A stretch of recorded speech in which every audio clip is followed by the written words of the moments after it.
Защото ние сме кастъм хора, такива специални сме, създаваме специални работи. Приятели, здравейте отново с моят Вяра Стил.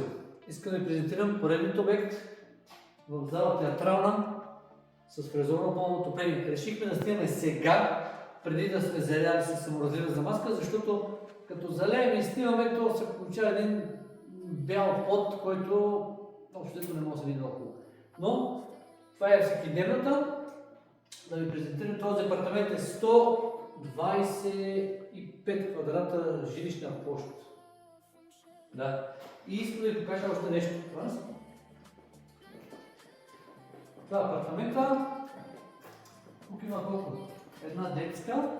Не, това е спалната. Така. И две детски. С 3 бани.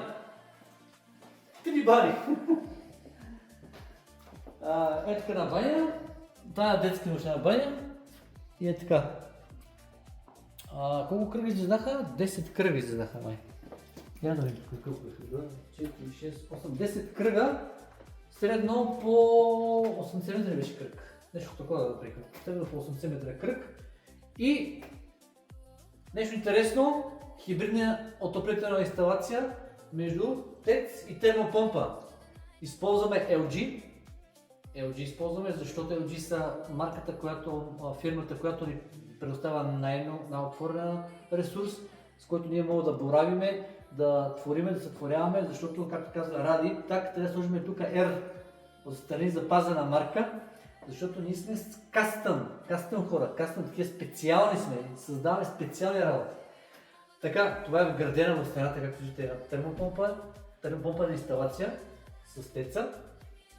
Всичко това нещо е фактически, когато клиента реши да се използва термопомпата, всичко става автоматично. Пускаш машината, почва да се топли на термопомпа. Спираш машината, почва да се топли на тец. Готино е, много добре станаха нещата, тествахме го, пробвахме, работи бижу. Използваме мултисплит, едно външно тяло. Само че тук мултисплита е такава двутръбна система, която е с тези разпределителни кутии. Това са разпределителните кутии, които може външното тяло, това специално външно тяло FM48 може да работи до 9 вътре. Да не ви лъжа, не, 8 мисля, че бях. Ще доточним, 8 или 9 бях. Вътрешните, не е много важно. Мисля такъв, ние тук имаме 4 климатика и термопомпата с едно външно тяло. Тялото работи супер тихо. Аз направо съм очарован как работи супер тихо. Тествахме го на охлаждане, на отопление. Значи външно тяло е бомбон. Това е нещо, което ще ви кажа. Подменихме тук системата, беше заложена от Daikin. В смисъл такъв проекта беше на цялата игра, заложен с Daikin.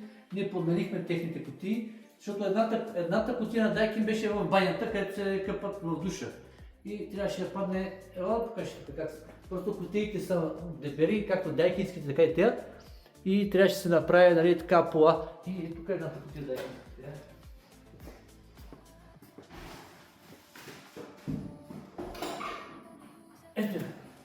Ето и дайкинската кутия, тя е доста дебела.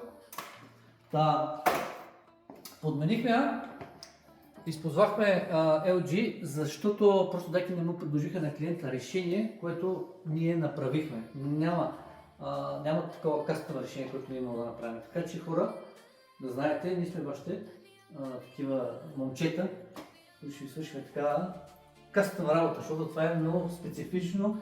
Както казах и в предишни видеа, такъв тип оборудване, такъв тип система, само ние сме я правим за сега. И предполагам, че ще стане доста актуално, защото това по никакъв начин не ви заема, както виждате, никакво пространство във вашето жилище. Достатъчно е голямо, наистина 120 квадрата, но какво е това да си вкараш стената? Просто губиш точно 0 квадрати. Супер е. Така, клиентите си правят да работят с нашите машини LG и тъй. Както казах хора, останете в истината, защото истината ще ви направи свободни и до следващия път. Чао!